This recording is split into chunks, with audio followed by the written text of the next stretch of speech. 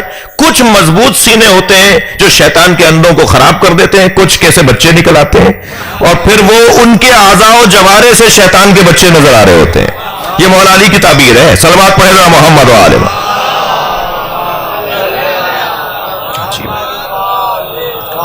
یہ شیطان کا کام ہر سینے کے اندر جا کے بیٹھنا ہے۔ ہاں کچھ ہیں جو ہمت والے لوگ ہوتے ہیں، جن کے پاس توانائی ہوتی ہے روحانی طور پر، جن کی وابستگی روحانی طور پر بہتر ہوتی ہے، جن کا ماحول اچھا ہوتا ہے، جو چاہتے ہیں کہ اپنے آپ کو مضبوط رکھیں، ان کے سینے میں شیطان کے دیے ہوئے جو بیضے ہوتے ہیں، تخم ہوتے ہیں، وہ گندے ہو جاتے ہیں، خراب ہو جاتے ہیں، اور شیطان کچھ نہیں کر پاتا۔ اور پھر کچھ کے ہاں باقاعدہ مولا فرماتے ہیں کہ باقاعدہ چوزے نکلتے ہیں، الفاظ ہیں مولا کے، باقاعدہ اس میں سے بچے نکلتے ہیں، وہ بچے پھر اس کے پورے وجود پر حاوی آ جاتے ہیں، پھر اس کا ہاتھ نہیں ہوتا، شیطان کا ہاتھ ہوتا ہے، پھر اس کی زبان نہیں ہوتی، شیطان کی زبان ہوتی ہے۔ ایسے موذی ہو جاتے ہیں بعض لوگ، ذرا صلوات عطیہ کریں اس بیماری سے بچنے کے لیے۔ اللہم صل علی۔ اور اس کے برخلاف بھی ہے، اس کے برخلاف بھی ہے، کچھ ایسے لوگ ہیں جیسے قرآن نے مخلص کہا ہے، وہ شیطان کو اپنے قریب نہیں آنے دیتے، اور کچھ ایسے لوگ ہیں جنہیں شیطان نے کہا ہے کہ میرے بس کی نہیں ہے کہ میں مخلصین تک پہنچوں، اور مخلصین سے مراد اہل بیت ہے۔ اور پھر جن تک شیطان کے بس کی بات نہیں ہے کہ قریب جائے پہنچے اور ان کے قریب بھی آ سکے، کیونکہ شیطان نجاست، اور ہر نجاست اہل بیت سے دور، تو جب شیطان ان کے قریب نہیں جاتا تو پھر ان کا ہاتھ ید اللہ ہوگا یا نہیں ہوگا، ان کی زبان لسان اللہ ہوگی یا نہیں ہوگی، ان کی آنکھیں عین اللہ ہوں گی یا نہیں ہوں گی، وہ پورا وجود ایک مرتبہ ایک اللہ کا سفیر اور اللہ کا نمائندہ وجود بن کر سامنے آتے ہیں۔ علت بیان کی حضرت یعقوب نے کہ تمہارے نفس نے برائیوں کو اچھا کر کے پیش کیا ہے اور تم نے ایسا کر دیا، فصبر جمیل، میرے پاس سوائے صبر کے کوئی اور رستہ نہیں ہے۔ صبر جمیل ہے، صبر جمیل ہے، صبر جمیل ہے۔ اللہ اکبر۔ میرا آپ کی توجہات میں چاہوں گا تھوڑا سا اور بہتر ہو۔ حضرت یعقوب تو صبر کو جمیل کہہ رہے ہیں اور حضرت زینب اللہ کو جمیل کہہ رہی ہیں۔ ما رأیت الا جمیلا، صلوات پڑھیں جناب زینب کی ذات پر۔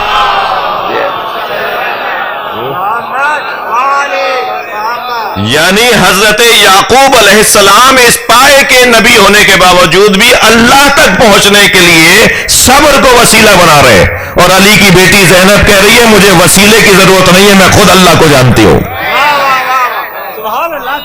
امام حسین علیہ السلام فرما رہے ہیں، جب ان سے پوچھا کہ مولا فرمائیں اللہ کو کیسے پہچانا، مولا علی سے پوچھا آپ نے اللہ کو کیسے پہچانا، تو مولا علی نے کسی وسیلے کو اللہ تک پہنچنے کا، ہمارے لیے اہل بیت وسیلہ ہیں، اہل بیت تو ڈائریکٹ بات کریں گے نا۔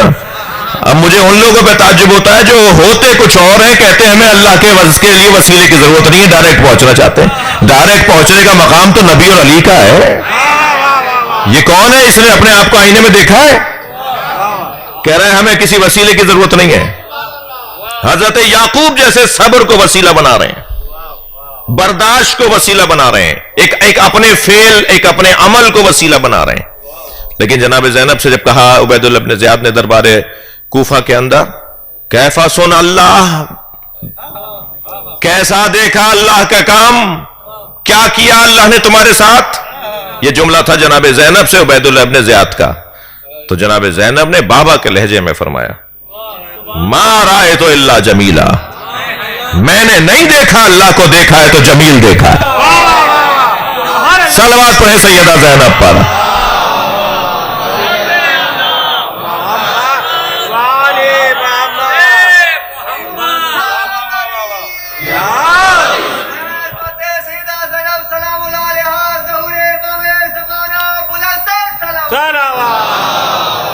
اللہم صلی علی محمد وآل محمد. فصبر جمیل. حضرت یعقوب فرما رہے ہیں میں نے آپ کو 10 دن بہت زحمت دی، اگر آج 5-8 منٹ لیٹ ہو جاؤں تو مجھے معاف کیجیے گا. تو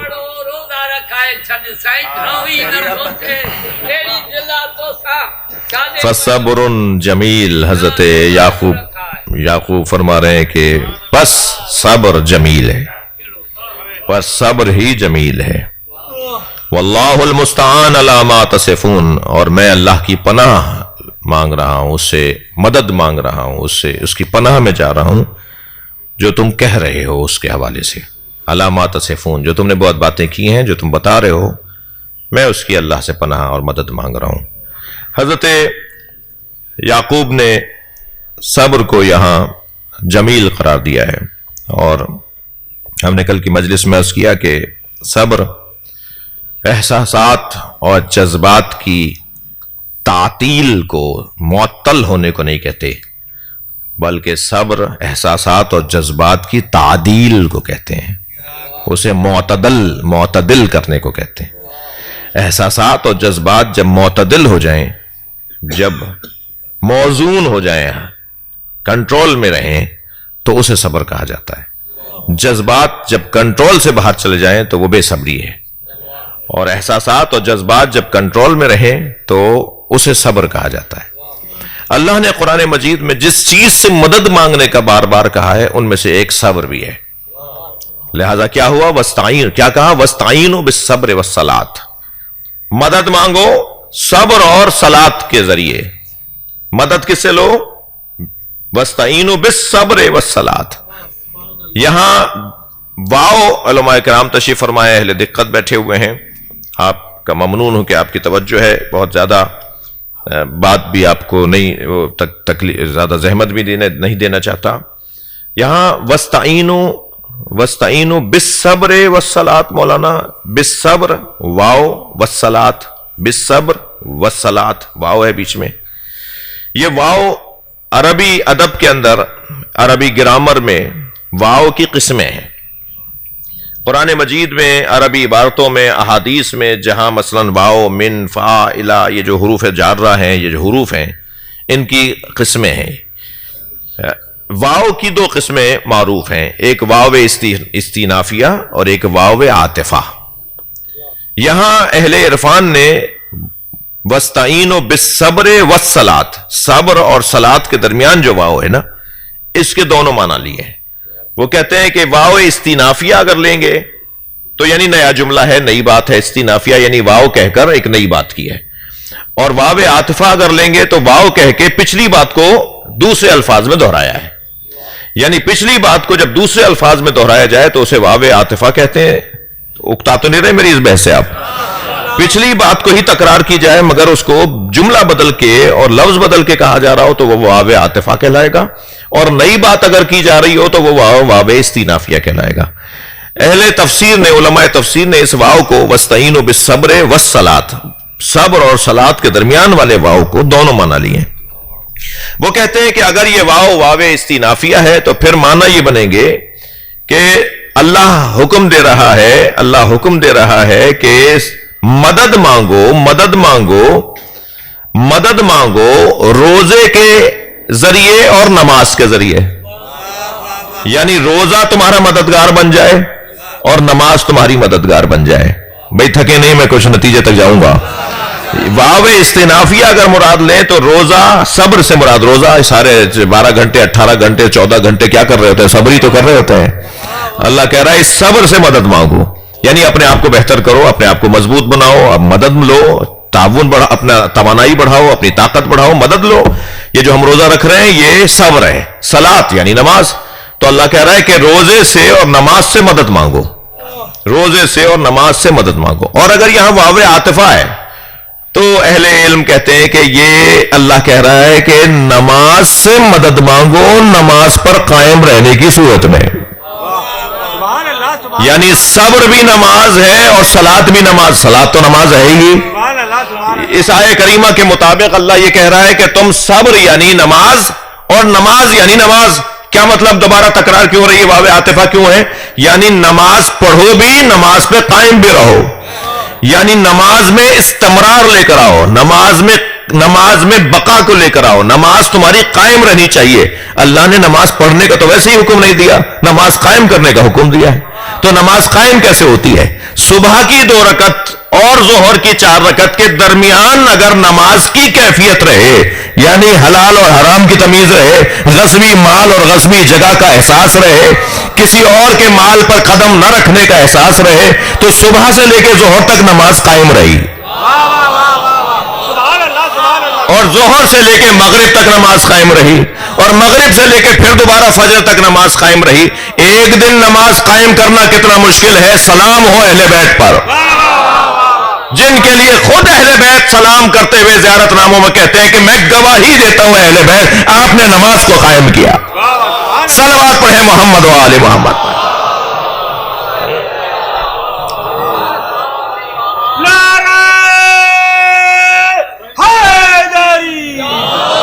بھائی 2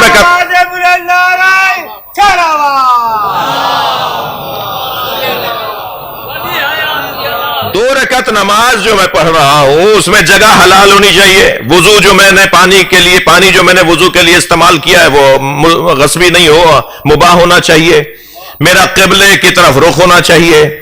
2 رکعت نماز پڑھنے کے لیے جگہ حلال، کرایہ دار مالک مکان کو کرایہ دے نہیں رہا ہوں، میری نماز باطل۔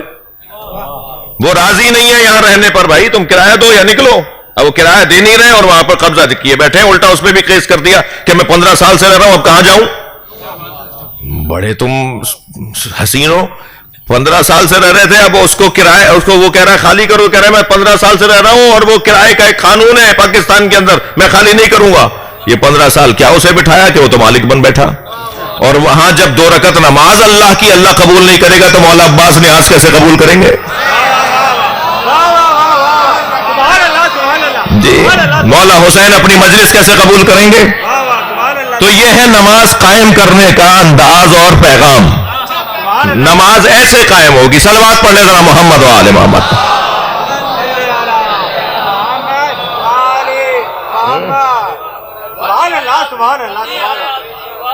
وَاسْتَعِينُوا بِالصَّبْرِ وَالصَّلَاةِ، نماز اور نماز کے قائم کرنے کی صورت میں اللہ نے مدد کا مطالبہ کہا ہے کہ مدد کا مطالبہ کرو، مدد مانگو۔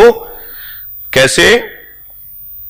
نماز کے ذریعے سے، روزے کے ذریعے سے۔ الصبر ثلاثۃ، حدیث عدیہ کر رہا ہوں آپ کو، فصبر جمیل، مضمون پر بات ہو رہی ہے۔ حضرت یعقوب نے فرمایا صبر جمیل ہے۔ الصبر ثلاثۃ، صبر کی 3 قسمیں ہیں۔ الصبر علی المعصیہ، گناہوں پر صبر، یعنی گناہ نہ کرنے پہ صبر۔ الصبر علی الطاعہ، اطاعت پر صبر۔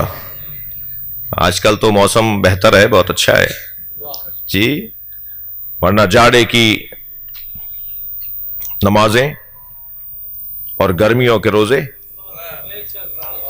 یہ مولا علی فرماتے ہیں مجھے سردیوں کے نمازیں اور گرمیوں کے روزے اچھے لگتے ہیں۔ اچھا، میں اہل دل بیٹھے ہوئے ہیں، ولائی لوگ بیٹھے ہیں، مولائی لوگ بیٹھے ہیں، مجھ جیسے جو ہے وہ مولا کے فضائل کے پہلوؤں پر خوش ہونے والے لوگ بیٹھے ہوئے ہیں۔ مولا کی صفات بدنی میں سے ایک، راجپر صاحب آپ کو عطیہ کرو، مولا کی صفات بدنی میں سے ایک صفت یہ تھی کہ مولا کو سردی اور گرمی نہیں لگتی تھی۔ جی یہ تو سنی بھائیوں نے تو زیادہ لکھا ہے اس مضمون کو، ہمارے ہاں تو یہ بحثیں کم ہوئی ہیں کیونکہ ہمارے ہاں ذوق کبھی کبھی بد ذوقی کا شکار ہو جاتا ہے جی، کہ یہ کہاں سے لے آئے، یہ کیا لیا ہے۔ بعض ہمارے خطیب تو ڈرے رہتے ہیں کہ بھائی یہ کہیں گے کہاں سے لے آئے، وہی لاؤ جو یہ جانتے ہوں، وہی مطالعہ کرو جو جانتے ہو، کیونکہ اگر تم ان کے مطالعے سے ہٹ کر بیان کرو گے تو کہیں گے کہاں سے لے آئے، ہم نے تو آج تک پڑھا ہی نہیں۔ بھائی اب ہمیں تو پتہ ہونا چاہیے آپ نے کیا پڑھا ہوا ہے، وہی ہمیں پڑھنا چاہیے۔ پھر یہ ہماری قوم کی مشکلات میں سے ایک ہم خطیبوں کی مشکل ہے جی الحمدللہ کچھ عرصے سے کچھ دکھاوے کا احترام زیادہ ہو گیا تو مجھ سے کچھ کم پوچھا جاتا ہے اب، لیکن بیچارے جو جونیئر خطیب ہے نا تو بات بات میں مشکل میں کہاں سے لے آئے کہاں سے پڑھا، ہم نے تو آج تک نہیں سنا. اچھا بھائی ہمیں نہیں پتا تھا، آپ نے آج تک نہیں سنا ہے، ہم وہی پڑھیں گے آئندہ جو آپ نے سنا ہو. ادھر کہہ رہے ہیں کوئی نئی بات نہیں لا رہے، تحقیق نہیں ہو رہی، محنت نہیں ہو رہی، اور ادھر کہہ رہے ہیں وہی بات لے کر آؤ جو ہم نے سنی ہو. کیسا تضاد ہے جی. مولا کے فضائل میں ایک فضیلت کا پہلو یہ ہے کہ مولا علی کے بدن مبارک، مولا اپنے اعصاب پر اتنے مضبوط تھے، اپنے اعصاب پر اتنے غالب تھے کہ سردی اور گرمی کا علی کو احساس نہیں ہوتا تھا. جس علی کو سردی اور گرمی کا احساس نہ ہوتا ہو اعصاب پر کنٹرول رکھنے کی وجہ سے، وہ کہہ رہے ہیں کہ مجھے سردیوں کی نمازیں اور گرمیوں کے روزے اچھے لگتے ہیں. یہ تضاد نہیں ہے، ہمیں پیغام ہے میرے چاہنے والوں ایسے روزے رکھ کے دکھاؤ میں تمہیں اچھا، تم مجھے اچھے لگنے لگو گے. سبحان اللہ سبحان اللہ سبحان اللہ. تم مجھے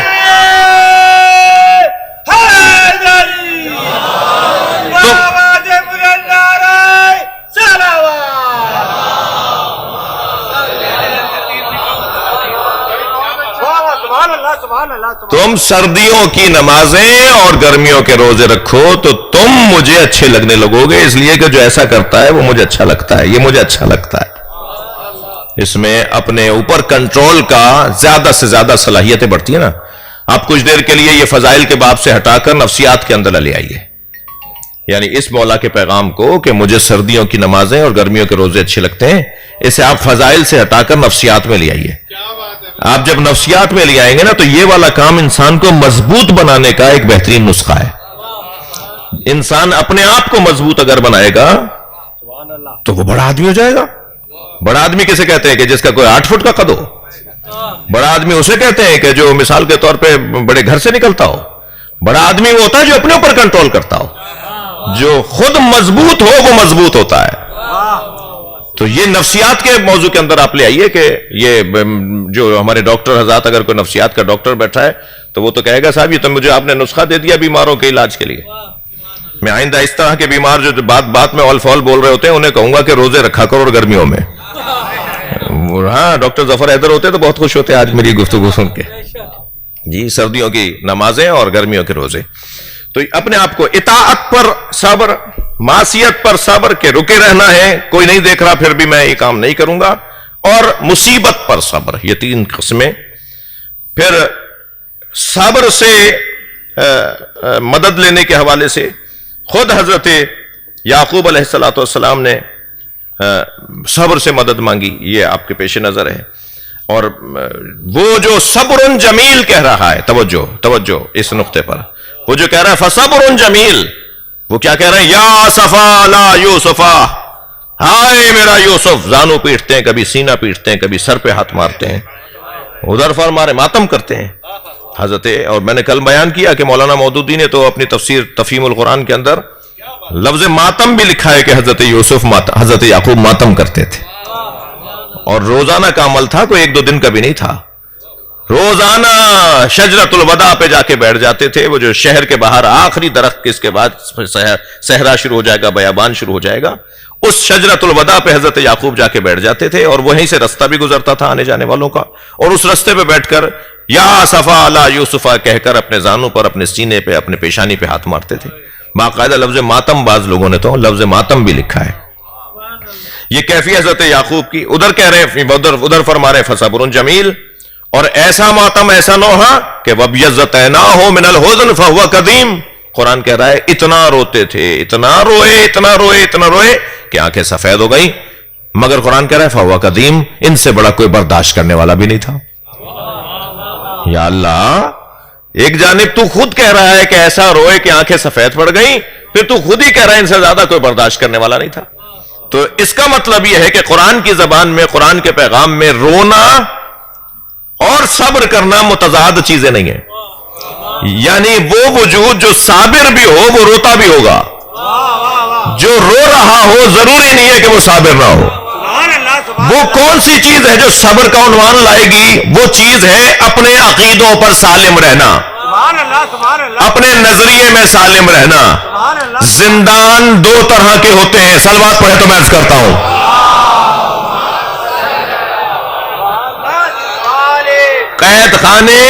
قید خانے زندان دو طرح کے ہوتے ہیں، ایک وہ جس میں بدن کو محبوس کیا جائے، ایک وہ جس میں بدن کو اسیر کیا جائے، ایک وہ جس میں نظریات کو محفوظ کیا جائے۔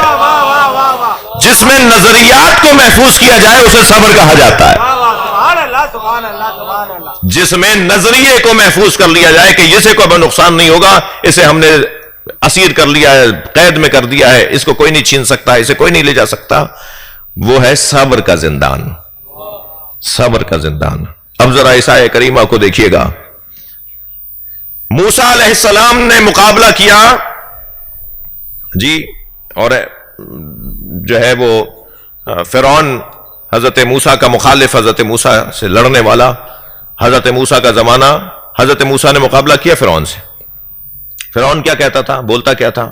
فرعون کے دو نعرے قرآن نے آیات کے عنوان سے ذکر کیے ہیں، اللہ نے نازل کیے ہیں، دو جملے اس کے، ایک انا ربکم الاعلی، میں تمہارا سب سے بڑا رب ہوں، ایک یہ فرعون کہتا تھا۔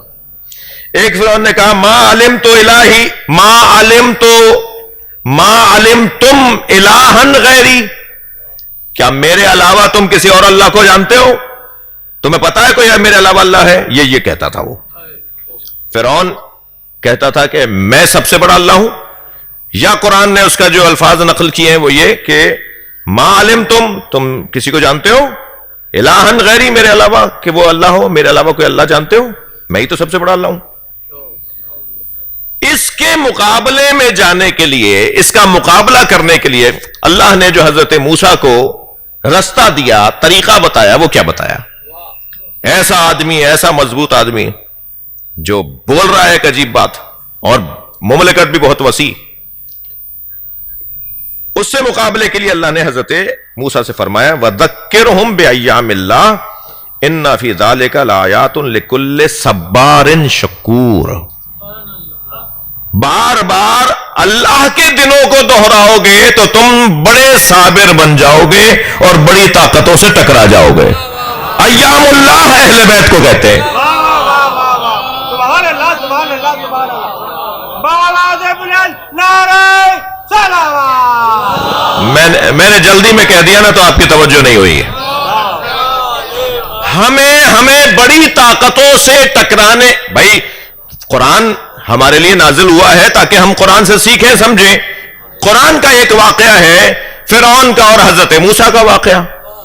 حضرت موسیٰ نے فرعون کا مقابلہ کیسے کیا، وہی نسخہ آج ہمارے لیے ہے۔ اگر ہم آج بڑی طاقتوں سے ٹکرانا چاہتے ہیں، آج بڑی سے بڑی طاقت، فرعون سے بڑی آج کی کوئی طاقت لائیے بھائی، اس زمانے کی سب سے بڑی طاقت، سپر پاور فرعون، اس سے ٹکرانے کے لیے اللہ نے کہا ایام اللہ کو یاد کرو۔ ایام اللہ کو یاد کرنے سے تم بڑی طاقت سے ٹکرا جاؤ گے اور صبر کرنے والے اور شکر کرنے والے بنو گے۔ مولا علی اپنے سینے پہ ہاتھ رکھ کے فرماتے ہیں نحن ایام اللہ، ہم اہل بیت اللہ کے دن ہیں۔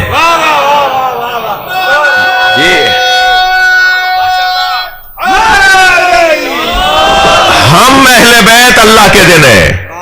اللہ کے دن کتنے ہیں؟ اللہ کے دن کتنے ہیں؟ اللہ کے دن 14 ہیں۔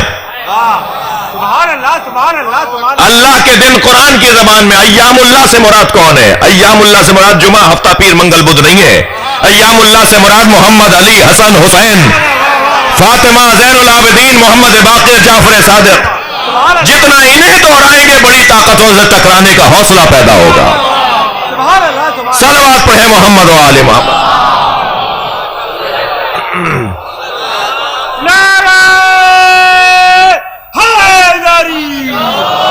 صبار،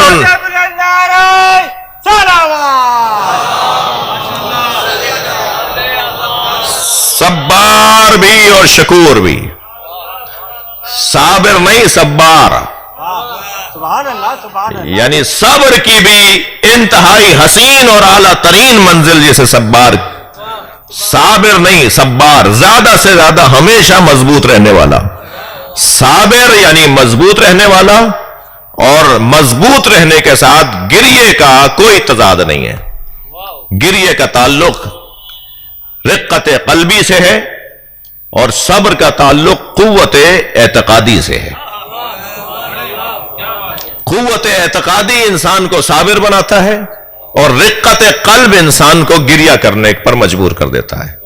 اور جو جتنا بڑا انسان ہوتا ہے اتنا ہی اس کا دل نرم ہوتا ہے.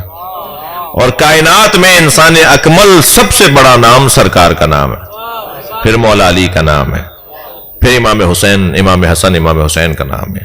یہ انسان اکمل ہستیاں کہ جن کے اور اللہ کے درمیان فاصلہ نہیں ہے. ہمارے یعنی انسان اور اللہ کے درمیان فاصلہ ہے, لیکن انسان اکمل اور اللہ کے درمیان فاصلہ نہیں ہے. جو معراج پر پہنچے تو پھر اتنا فاصلہ رہ جائے کہ فکان قاب قوسین او ادنا, 2 کمانوں کا اور اس سے کم کا فاصلہ. یہ اللہ نے اور اس سے کم کہہ کر ہمیں سوچنے سے روک دیا ہے کہ تم حدیں مت بتانا. 2 کمان 1.5 میٹر کی ہوگی, کمانوں کے دونوں کمانوں کا فاصلہ 1 میٹر کی ہوگی.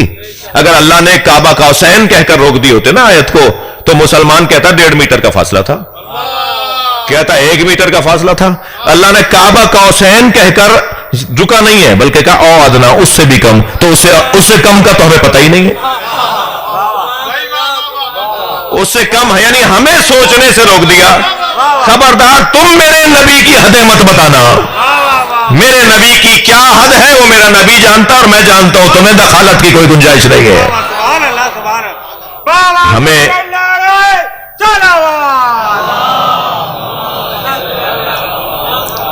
ہمیں ایام اللہ کو بار بار دہرانے کی ضرورت ہے تاکہ ہمارے اندر حوصلہ ہو. اور الحمدللہ میں بس آخری جملہ کہہ کے چند سوال لوں گا. الحمدللہ حسین مولا پہ رونے والوں میں دوسری قوموں کے نسبت حوصلہ زیادہ ہے. عزاداران امام حسین میں دوسری قوموں کے نسبت ہمت زیادہ ہے, حوصلہ زیادہ ہے. میں بہت سارے ایسے لوگوں سے ملا ہوں, آپ مجھ سے زیادہ عمر اور تجربہ رکھتے ہیں, بہت سے دوست, کہ غیر مسلم, غیر عزادار جب ہمارے بارے میں تجزیہ و تبصرہ کرتے ہیں تو یہ والی بات وہ کرتے ہیں کہ اس قوم کو مضبوط بنانے والا ایک رستہ اور سبب عزاداری امام حسین ہے. لہذا شہادت کا جذبہ ہمارے ہاں سب سے زیادہ ہے, موت کا خوف اوروں سے کم ہے, نظریے پہ جینے کا ہمارے گھر سے ہمیں سبق دیا جاتا ہے جی, اور بڑے مقصد کی خاطر زندگی گزارنا ہی انسان کی قیمت میں اضافے کا سبب ہے. اللہ ہمیں ان باتوں پہ عمل کی توفیق عطا فرمائے. بلندتر صلوات ہدیہ کریں. جزاک اللہ قبلہ, ماشاءاللہ. 10 روز رہیے سورہ یوسف کے حوالے, مضمون کتابت میں فراست کے نکالے, سب اہل قرد سنتے رہے دل کو سنبھالے. 10 روز رہے سورہ یوسف کے حوالے, مضمون خطابت میں فراست کے نکالے, سب اہل قرد سنتے رہے دل کو سنبھالے. ملتے تھے مائے عشق حقیقی کے پیالے. 10 روز خطابت کے شہنشاہ کی باتیں, کیا خوب رہی مرد خداگاہ کی باتیں.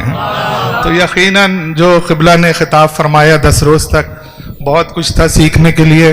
اور انشاءاللہ جیسا کہ موسیٰ بھائی نے بھی کہا کہ انشاءاللہ اگلے سال ہم سب جو ہیں ان مجالس میں شریک ہوں, تو یہ ہماری سلامتی کے لیے بھی دعا ہے اور قبلہ کے لیے بھی دعا ہے کہ قبلہ کا بھی سایہ ہمارے سروں پہ تا دیر سلامت رکھے. تو سوالات لے لیتے ہیں کچھ.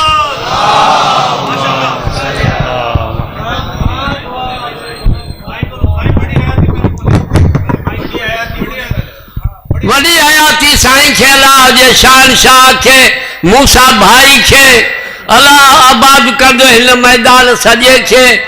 امام حسین پٹر ڈی دو جنگ پٹر نائن ارضا سائیں اساں تے یقی ملن بدھایو تا آدم علیہ السلام کے پٹر اور دین جو اگے تہاں بدھایو, پر وری بی گال ہئی تھن تا ڈاڈی جگہ ہی ان جی کھبی پاسری میں پیدا تھی. تہاں انہیں تے روشنی وجھو تا یا ہکڑی مٹی جا جدا بی مٹی ڈالی ہوا دی. یو عرضہ مائک موٹائے دیو. انہوں نے سوال کیا ہے کہ حضرت حوا حضرت آدم کی پسلی سے بنی تھی یا ان کے لیے ایک علیحدہ مٹی بنائی گئی، مٹی سے انہیں خلق کیا گیا تھا؟ تو یعنی دونوں کو علیحدہ علیحدہ مٹی سے بنایا گیا ہے یا ایک حضرت آدم کی پسلی سے بنائی گئی؟ ہمارے عقائد کے مطابق، ہمارے ائمہ اہل بیت کے بتانے کے مطابق حضرت آدم اور حضرت حوا ایک علیحدہ علیحدہ مٹی سے اور خاک سے بنے ہیں، حضرت آدم کی پسلی سے نہیں بنے. یہ ہمارے بھائیوں کے یہاں کی روایت ہے. جزاک اللہ جزاک. جی السلام علیکم. سب سے پہلے تو میں آپ کی صحت و سلامتی کے لیے دعا گو. آپ سب کی سلامتی رہے. اللہ آمین.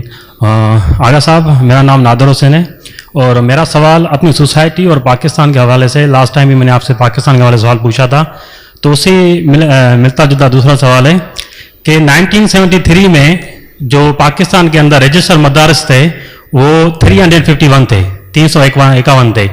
جو آج کی رپورٹ ہے 2023 میں، تو پاکستان کے اندر 35,331 مدارس ہیں.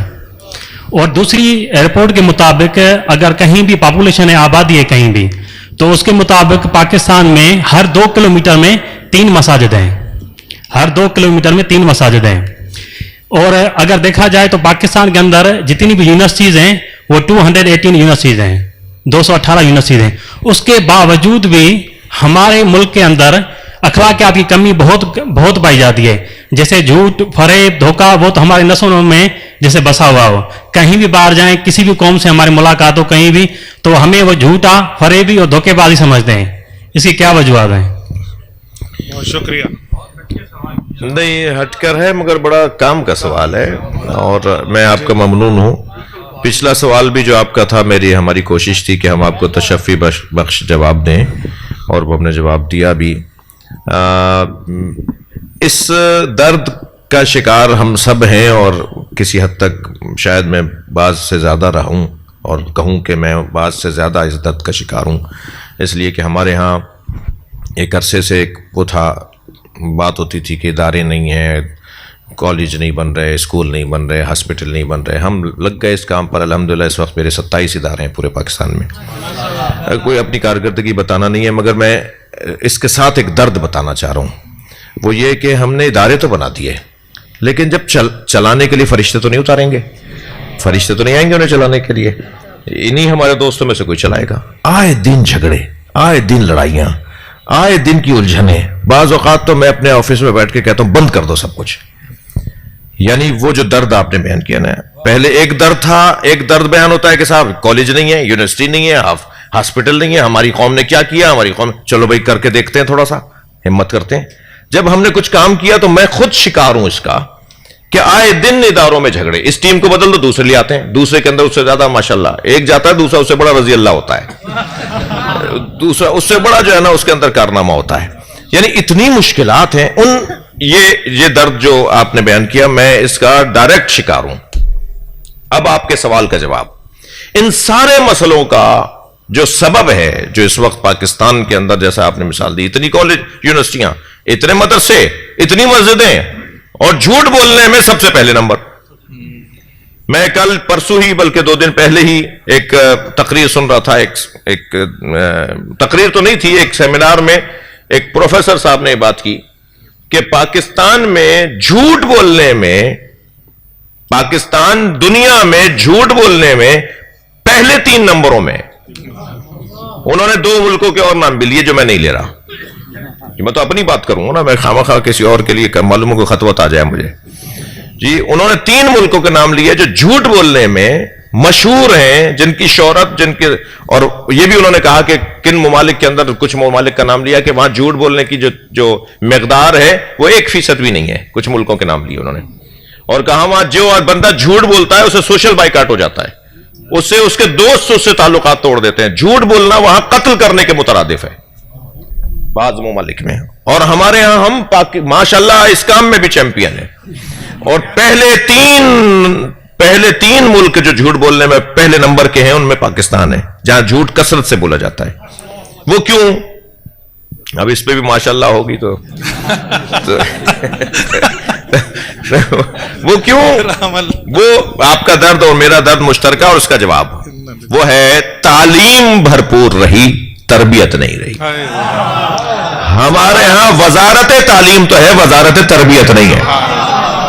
سبحان اللہ سبحان اللہ. سب سے زیادہ برائیاں تعلیمی اداروں میں، سب سے زیادہ بد اخلاقیاں تعلیمی اداروں میں. اس کا مطلب یہ کہ تعلیم سے ہمیں تربیت کے بغیر تربیت کے اگر تعلیم ہو تو صلاحیتیں قتل کرواتی ہیں. بغیر تربیت کے اگر تعلیم ہو، اس لیے قرآن میں اللہ نے جب اپنے نبی کو بھیجا ہے یزکیہم ویعلمہم الکتاب والحکمہ کہا ہے. پہلے تربیت ہے پھر تعلیم ہے. ہمارے یہاں صرف اور صرف تعلیم ہے، تربیت نہیں ہے. اللہ اس درد پر ہمیں پہنچنے کی توفیق عطا فرمائے. جزاک اللہ. جی آپ لیجیے گا مائک، یہ پیچھے درود پڑھ دیجیے گا آواز بلند.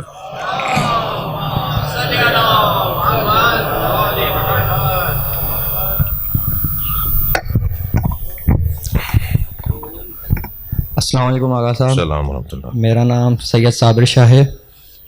میرا سوال یہ ہے کہ خدا وحدہ لا شریک ہے اور ولم یلد ولم یکن لہ کفوا احد ہے. صحیح ہے.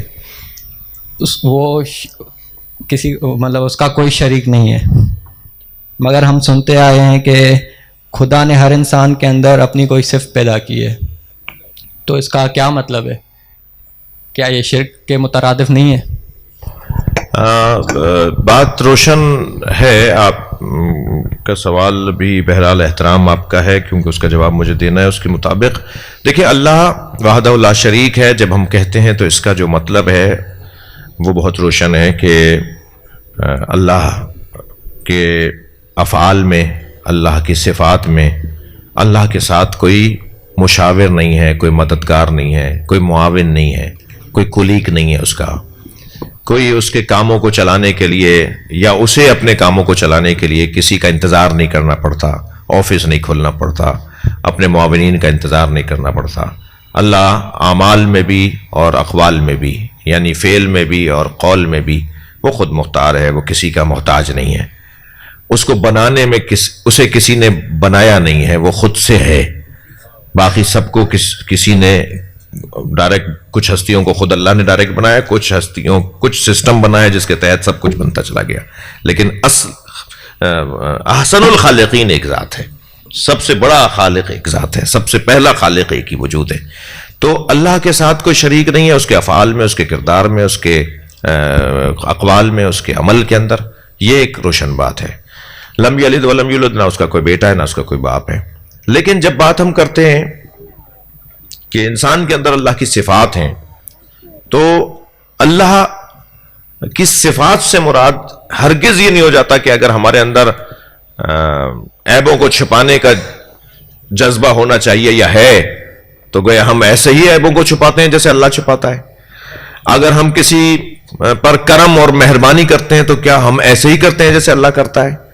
نہیں، یہ ہرگز مطلب نہیں ہے. بلکہ وہ خود ایک حدیث قدسی میں ارشاد فرماتا ہے تخلقوا باخلاق اللہ، تخلقوا باخلاق اللہ، اللہ کے اخلاقیات کو اپناؤ. اللہ کے اخلاقیات کیا ہیں؟ یعنی اللہ کے صفات. وہ کریم ہے، تم بھی کریم بن کر دکھاؤ. وہ ستار ہے، تم بھی عیب چھپا کے دکھاؤ. وہ غفار ہے، تم بھی کسی اوپر مہربانی کر کے دکھاؤ. جی، وہ دینے والا ہے، تم بھی عطا کرنے والے بن کر دکھاؤ. وہ معاف کرنے والا ہے، تم بھی معاف کرنے والے. تو مگر تم اپنے ظاہر محدود پیمانے پر، وہ لامحدود پیمانے پر تم بہتوں کو نہیں معاف کر پاؤ گے. وہ جسے چاہے معاف کر سکتا ہے. سبحان اللہ. جی، ان اللہ یغفر الذنوب جميعا. البتہ یہاں ایک دوسری بحث شروع نہ ہو جائے کہ اللہ جسے چاہے معاف کرے، اس کا مطلب یہ ہے کہ اللہ یزید کو بھی معاف کر سکتا ہے. ہم ہرگز اللہ کے اختیارات کو یزید کی بحث میں آ کر، یزید کے بارے میں، یزید کی گفتگو میں آ کر اللہ کے اختیارات کے منکر نہیں ہے. ہم اللہ ہی کے اختیارات کے مطابق کہتے ہیں کہ اللہ اس شخص کو توفیق توبہ ہی نہیں دیتا جس نے حسین کو مارا ہو، جس نے خانہ کعبہ جلایا ہو، جس نے نبی کی مسجد میں گھوڑے باندھے ہو، جو ابھی ہم بات کر چکے ہیں کہ جس کے سینے میں نہ صرف شیطان نے تخم گزاری نہ کی ہو بلکہ خود شیطان ہو گیا ہو. تو وہ تو مجھے ایک فورم پہ ایک صاحب نے کہا کہ صاحب وہ بس مشرک اور کافر جنت میں نہیں جائے گا اس لیے ہمیں حق نہیں ہے کہ ہم یزید. تو میں نے کہا پہلے آپ اسلام تو ثابت کریں یزید کا, اسلام ثابت کریں پھر یہ والی گفتگو ہوگی. تو یزید کے تو وہ بحث نہیں جائے گی. لیکن بات روشن ہے کہ اللہ کے ساتھ ان صفات, اللہ کی صفات کو اپنانے والے لوگ یا اللہ کی صفات پر کوشش کرنے والے ہستیاں جیسے اولیاء الہی ہیں, وہ اللہ نہیں ہو جاتے, وہ اللہ کے, بلکہ وہ ان سے کوئی پوچھے جا کر وہ کہتے ہیں جی ہم سے زیادہ تو فقیر ہی کوئی نہیں ہے, ہم سے زیادہ تو عاجز ہی کوئی نہیں ہے. جی آپ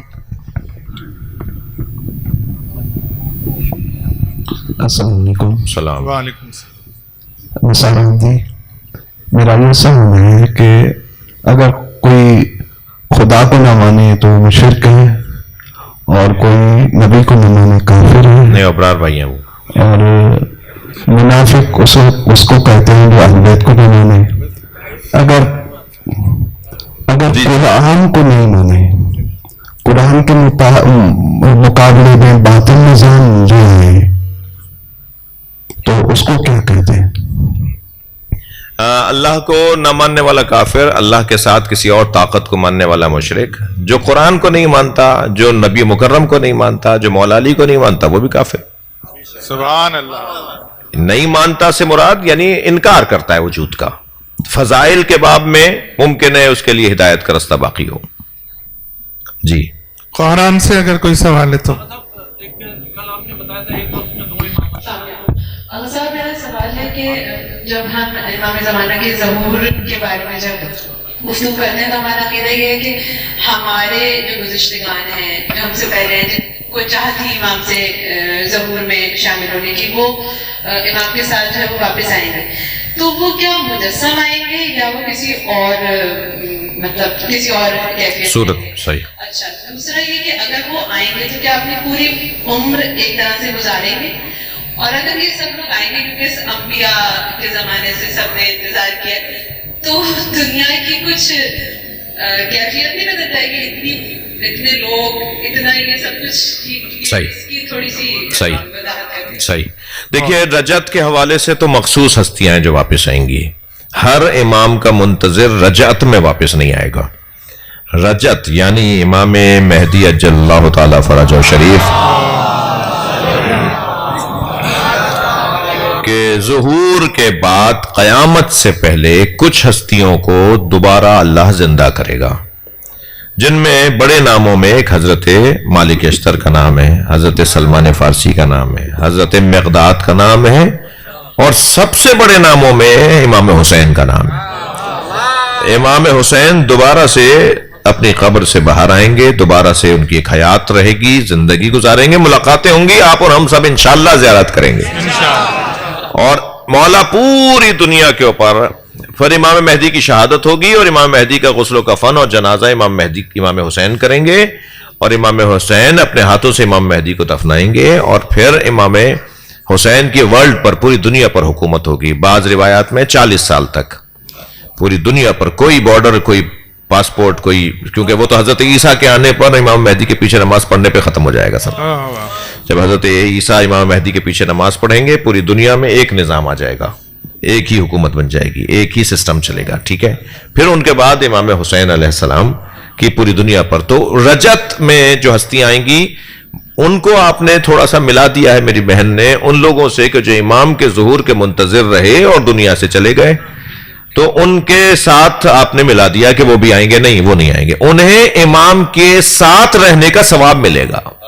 سبحان اللہ. یعنی جو ہمارے بزرگ انتظار کرتے کرتے چلے گئے اور انہوں نے امام مہدی کا دیدار نہیں کیا, قیامت میں جب انہیں اٹھایا جائے گا تو امام کے انتظار کے بدلے میں انہیں ثواب وہ ملے گا جو امام کے ساتھ رہنے والوں کو ملے گا. یہ دو علیحدہ باتیں ہیں. موسیٰ بھائی, اگر صاحب وہ آپ نے بتایا تھا نبوت دو نبوتوں کے لیے, حضرت یعقوب اور حضرت یوسف کو آپ نے کہا کہ حضرت یوسف کو زندان میں نبوت ملی, تو پھر اس وقت کیا حضرت یعقوب کی نبوت وہ ختم ہو گئی؟ نہیں, ایک وقت میں تو چار نبی رہے ہیں, ایک گھر میں چار نبی رہے ہیں, تو دونوں نبی تھے چاروں کے پاس. جی ہاں. یعنی اللہ کے ہر زمانے میں ایک زمانے میں ایک سے زیادہ نبی رہے ہیں, مگر حجت خدا ایک ہوتا ہے. نہیں جیسے امام ایک ساتھ 3 تھے لیکن امام تو امام علی تھے، پھر امام حسن، تو نبوت میں ایسا نہیں ہے؟ وہ عنوان دوسرا آ جائے گا. وہ صاحب شریعت انبیاء کرام جو ہیں وہ ایک وقت میں ایک ہی ہوتا ہے، لیکن جس کے ہاں یہ سارے جو تھے حضرت ابراہیم کی شریعت پہ تھے، تو حضرت ابراہیم کی شریعت پہ ایک وقت میں، ایک زمانے میں، ایک گھر میں، ایک چھت کے نیچے ایک سے زیادہ نبی ہو سکتے ہیں. خاران سے ایک سوال اور لیں گے اگر کوئی. السلام. صاحب میرا سوال یہ ہے کہ کیا جناب یعقوب کو معلوم تھا کہ جناب یوسف مصر میں تھے یا وہ اس مقام پہ پہنچیں گے؟ دوسرا سوال یہ ہے کہ سورہ یوسف کا اگر ہم کنکلوژن نکالیں تو کیا نکلے گا؟ اس میں کس طرح انسانیت کی اچھائیاں اور برائیوں کی طرف توجہ دلائی گئی ہے؟ صحیح.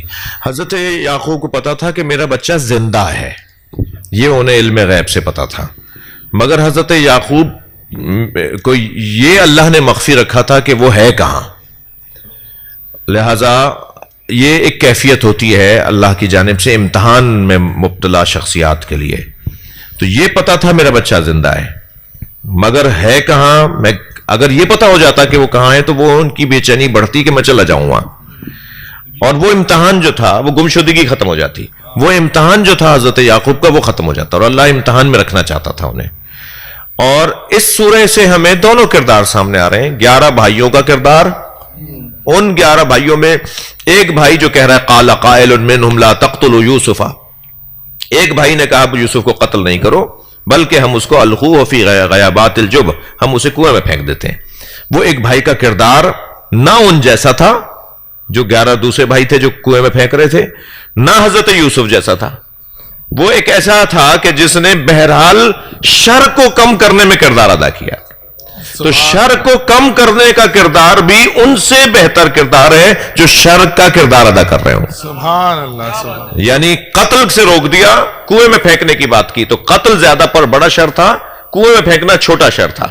اور مولا علی علیہ السلام ارشاد فرماتے ہیں عقل مند وہ ہے جو 2 شروں میں سے کم شر کا انتخاب کر پائے. سبحان اللہ. اور ہم جس زمانے میں اس وقت جی رہے ہیں نا، ہمارا بڑا ہنر ہوگا کہ ہم یہ والا کردار بھی ادا کر جائیں کہ 2 برائیوں میں کون سی کم برائی ہے جو ہمیں بہرحال ہماری مصیبت آ کے کھڑی ہو گئی ہمارے سامنے، ہم مبتلا ہونے چاہ رہے ہیں، ہم پریشانی میں آ گئے، ہمارے سامنے کوئی برائی آ گئی ہے، تو اس میں سے کون سی ہے جسے کم کر سکتے ہیں ہم. یہ بہت بڑی عقل مندی ہے. جی. السلام علیکم سر. السلام ورحمۃ اللہ. سر قرآن پاک میں لکھا ہوا ہے کہ شراب حرام ہے. الحمدللہ ہم تو شراب کا ہاتھ بھی آج تک نہیں لگائے. اور بات یہ ہے کہ میرا ایک دوست ہے، میرے کو تو پہلے نہیں پتا کہ شراب پی رہے، ابھی میرے کو پتا چلا ہے کہ شراب پی رہے تو میں نے اس سے رابطہ ختم کر دیا. ٹھیک ہے. وہ پھر سے بولا ہے کہ میرے سے رابطہ، میں اس سے بات نہیں کرا. میں اس لیے نہیں کہ بولا کہ قرآن پاک میں حرام ہے تو وہ پی رہا، میرے اوپر تو حرام نہیں. بات یہ کہ مولا علی علیہ السلام کا فرمان ہے کہ شراب کا ایک قطرہ دریا میں گرے اور کافی وہ شاخوں میں جائے، کسی زمین پہ جائے، اور وہاں سے اگر گھاس نکلے اس کو اگر میرا گھوڑا کھائے تو میں اس پہ سواری کرنا پسند نہیں کروں. زندہ باد. بہترین قول عدیہ کیا ہے، بالکل صحیح قول ہے. آج سر ہم شرابیوں کے ساتھ گھوم رہے ہیں، پھر رہے ہیں، اور اس کو ڈرائیور بھی رکھ رہے ہیں. اگر کسی شرابی کا دکان ہے اس کا چیزیں لینا صحیح ہے؟ یہ آپ تھوڑا سا بتائیں. یہ ایک آئیڈیل پوزیشن ہے جو آپ کہہ رہے ہیں نا. ایسا ہی مولا علی نے جو فرمایا ہے وہ ایک مثالی، ایک مومن اور ایک مسلمان کو ایسا ہونا چاہیے. اور جہاں تک دیکھیں، جس دسترخوان پہ شراب رکھی ہو، جس بیٹھک میں شراب رکھی ہو، وہاں بیٹھنا جائز نہیں ہے. ٹھیک ہے. تو پھر اس دوست کے ساتھ آپ رہیں گے کہ جو شراب کے نشے کی وجہ سے کسی بھی گناہ اور جرم کا آپ کو ہی مبتلا کر سکتا ہے، تو الاحتیاط سبیل النجات. ہمیں ان لوگوں سے بچ کے رہنا چاہیے جو اس طرح کے گناہوں میں مبتلا ہوتے ہیں. جزاک اللہ. زندہ. جی جی. اچھا، السلام علیکم. فہیم عباس کہتے ہیں. جی. ایک سوال میں بہت احتیاط سے کر رہا ہوں، صرف علمی اشتباہ کے حوالے سے، تو اس کو کوئی اور کسی اور طرف نہ لے جایا جائے. اصول فقہ جو ہیں تو کیا وہ ائمہ کے تعلیم کردہ ہیں؟ نمبر 1.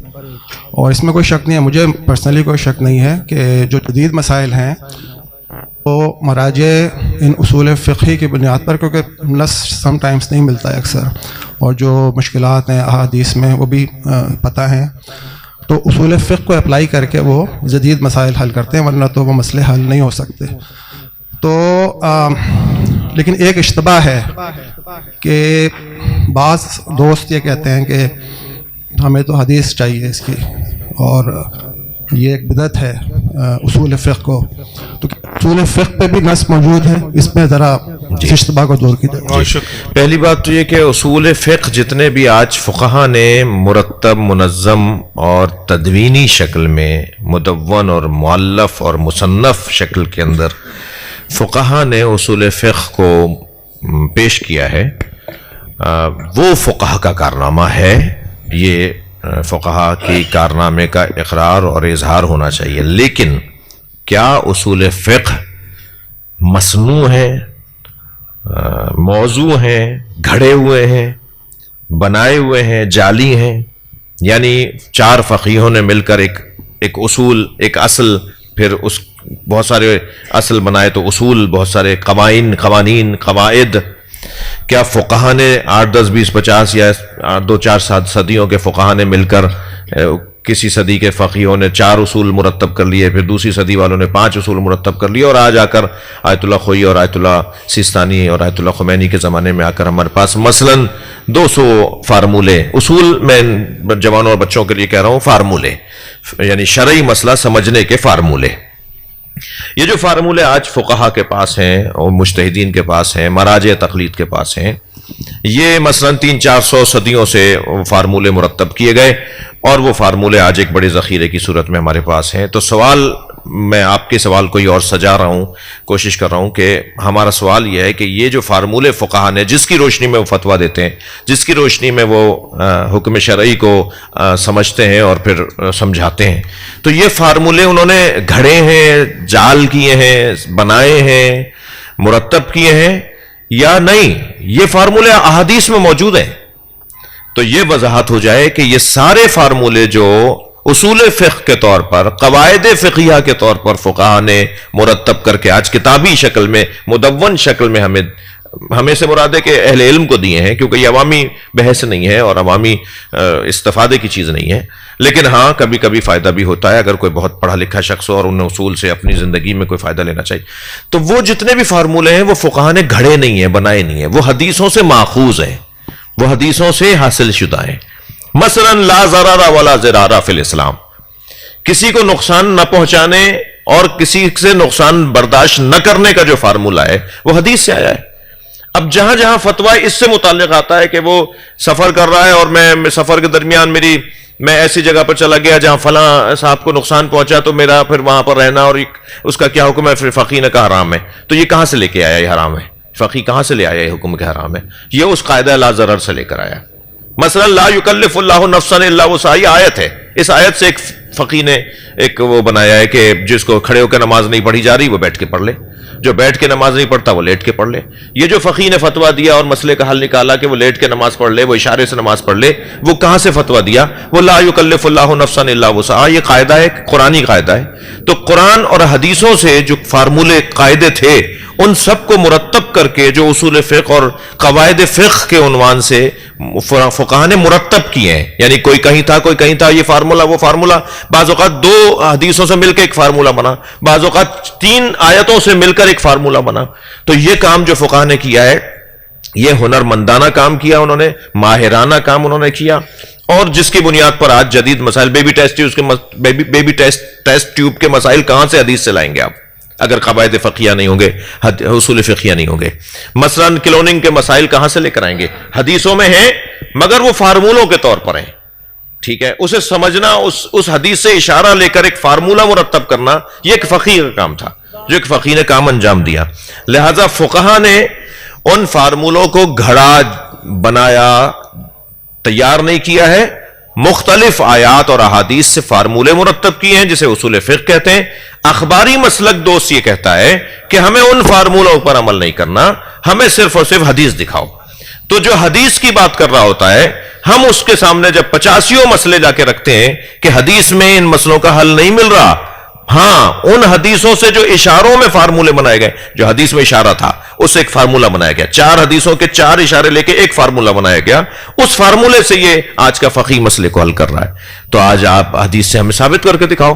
پھر حدیث کو سمجھنے کے لیے بھی تو اتنا بڑا دماغ چاہیے نا, جو تمہارے پاس نہیں ہے. جو آج کا بندہ بیچارہ شاید اس کو طہارت بھی نہ کرنا آتی ہو, اسے شاید وضو کرنا بھی نہ آتا, وہ کہتا ہے میں اخباری ہوں, میں موصولی نہیں ہوں, میں تقلید نہیں کرتا, میں اخباری ہوں. تو بھائی اخبار کون سا جنگ اخبار پڑھتے ہو, کون سے اخبار کے اخباری ہو تم, کیا مطلب ہے اخباری کا؟ تمہیں تو پتہ ہی نہیں ہے کہ اخباری کہتے کسے ہیں. اخباری بھی ہوتا ہے تو وہ مجتہد ہوتا ہے. نہیں قلعہ خیبر فتح نہیں ہوا, ابھی تھوڑے سے بات باقی ہے. جی یہ جو اخباری ہوتا ہے نا وہ بھی مجتہد ہوتا ہے, جو اصولی ہوتا ہے وہ بھی مجتہد ہوتا ہے. یہ کہہ رہا ہے جی میں اخباری ہوں, تم اخباری نہیں ہو, تمہیں دھوکہ دے رہا ہے کوئی, تمہیں خامخواہ کے کسی کام میں لگا دیا کسی نے, تمہارے بس کی نہیں تھا یہ کام جو تم کر رہے ہو. ایک صلوات پڑھے محمد و آل محمد. جی ہاں بیٹا. السلام علیکم. میرا تھوڑا سا مختلف سوال ہے. آخری ہوگا یہ سوال, ایک خوران سے لے لیں گے اس کے بعد بس. جی تو میرا سوال بیسکلی ہے تھیوری آف ایولیوشن کا, آپ نے سنا ہوگا, اس سے متعلق کہ سائنسی ایک تھیوری ہے کہ انسان جو ہے وہ بندر سے بنا. تو اس میں اکثر جب ڈیبیٹ ہوتی ہے کسی ایتھیسٹ کی کسی مسلمان سے, تو وہ ہمیشہ یہ جو ہے وہ پوائنٹ اٹھاتا ہے. تو اس کی ہم ان کو کیا دلیل دے سکتے ہیں؟ پہلا سوال تو یہ ہے. اور دوسرا سوال یہ کہ اس طرح کی جو تھیوریز جو کہ سائنس کے تھرو آتی ہیں, جیسے تھیوری آف ایولیوشن ہو گئی یا دیگر تھیوریز ہو گئی جو کہ قرآن و حدیث سے کانٹرڈکٹ کرتی ہیں, اس پہ ہمیں ان کو ماننا چاہیے, نہیں ماننا چاہیے, کس حد تک ماننا چاہیے؟ کیونکہ قرآن خود کہتا ہے کہ تعلیم حاصل کرو, پڑھو. تو اس پہ تھوڑی سی روشنی. بہت شکریہ. دیکھیے روشنی تھوڑی سی نہیں ہے تو ایک گھنٹے کا موضوع ہے. یہ جو نظریہ ڈارون کا ہے, یہ جو بندر اور انسان کا تلازم اور جو تضاد یا تباین ہے, یہ مختلف ہونا ہے یا ایک ہونے کی بحث ہے, یہ ہمارے ہاں الحمدللہ علم کلام میں ہمیں پڑھائی جاتی ہے. ہم اس سے عاری و خالی نہیں ہیں, اس کے اوپر دلائل اور اس پہ بحثیں موجود ہیں. لیکن یہ مختصر نہیں ہوگا. مختصر ہوگا تو تشنہ بھی رہ جائے گا, لہٰذا مجبوری بھی ہے میری کہ مختصر ہی رکھنا ہے. مختصر یہ ہے کہ ہم انسان کو اشرف المخلوقات قرار دیتے ہیں. ہمارا نظریہ, قرآنی نظریہ, الہی نظریہ, آسمانی نظریہ, اسلامی نظریہ, ائمہ کا نظریہ, ہم انسان کو اشرف المخلوقات یعنی سب سے زیادہ اشرف اور اعلیٰ اور سمجھدار اور بافہم کوئی مخلوق ہے تو وہ انسان ہے. پروردگار عالم نے مخلوقات انسان سے پہلے بنائی ہیں, ہم اس کا انکار بھی نہیں کرتے کہ انسان سے پہلے بھی مخلوقات تھیں. خود جن تھے, خود انسان, ملائکہ تھے, فرشتے تھے, یہ مخلوق تھے مگر انسان سے پہلے تھے.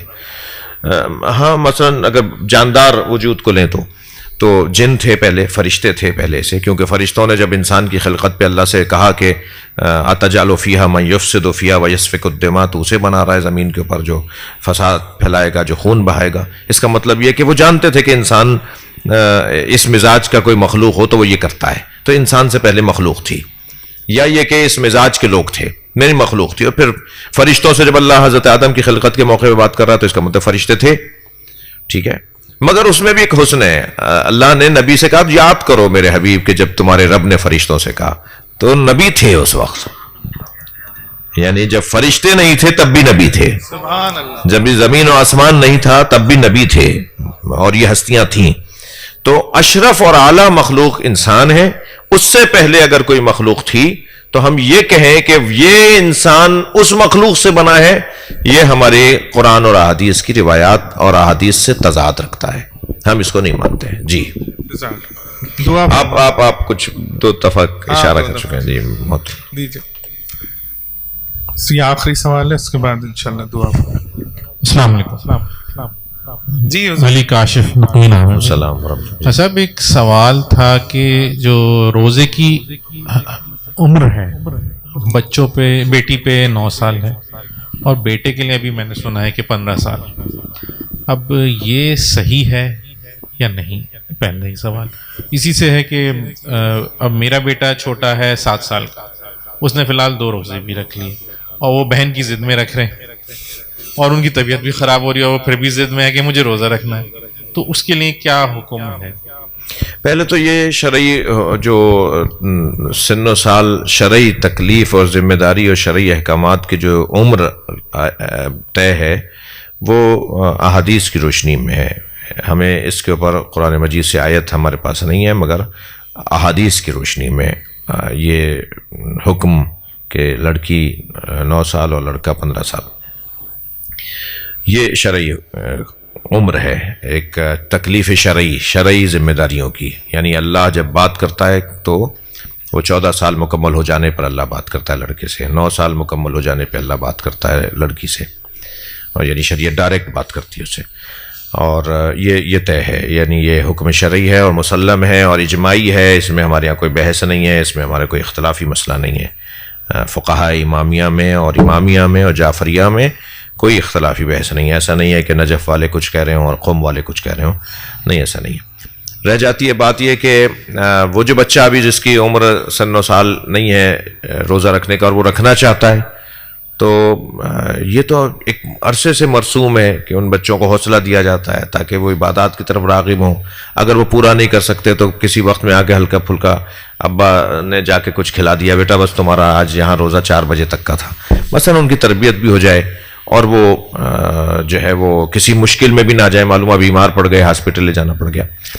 تو یہ ہمیں مینیج کرنا ہوگا، ہمیں اپنے بچوں کی تربیت بھی کرنی ہے، ساتھ میں ان کی صحت کو بھی محفوظ رکھنا ہے. اور وہ جو بچہ اس جذبے کے تحت کر رہا ہے ہمیں اس جذبے کو محمیز اسے ہمیں اس کو آپ دینا پڑے گا، اس جذبے کو اسے ہمیں اس پروان چڑھانا ہوگا اس جذبے کو. اچھی بات ہے. اللہ ہمیں ان تعلیمات پر عمل کی توفیق عطا فرمائے. یا اللہ یہ 10 دنوں تک جس نے جو کوشش کی، جو محنت کی، جو مشقت کی، جو تشریف فرمائی رہی، ان سب کو اپنی بارگاہ میں ان کی کوششوں کو قبول فرما، ہماری عاقبت بخیر فرما، امام زمانہ کے ظہور میں تعجیل فرما، ہم سب کو حضرت کے نوکروں میں شمار فرما.